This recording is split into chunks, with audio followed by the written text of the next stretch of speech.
if you're experiencing the Call of Duty Cloud Save Error 2025, follow these simple steps to troubleshoot and resolve the issue. This guide will help you get back to gaming smoothly. Step 1. Check server status. Visit the official Call of Duty website or social media channels to check if there are any ongoing server issues.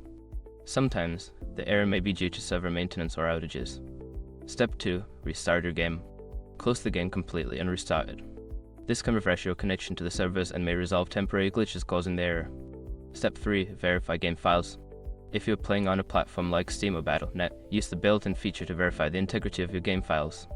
This will check for any corrupted files and replace them as needed. Step 4. Clear cache. For console players, turn off your console and unplug it for a few minutes. For PC players, clear the cache of the game launcher. This can help eliminate any cache data that might be causing the error. Step 5. Relink your account. If the issue persists, try unlinking and then relinking your gaming account from the Call of Duty website. This can refresh your cloud save settings and resolve any account-related issues. By following these steps, you should be able to fix the Cloud Save Error 2025 and continue enjoying your game. If the problem continues, consider reaching out to customer support for further assistance. Happy gaming!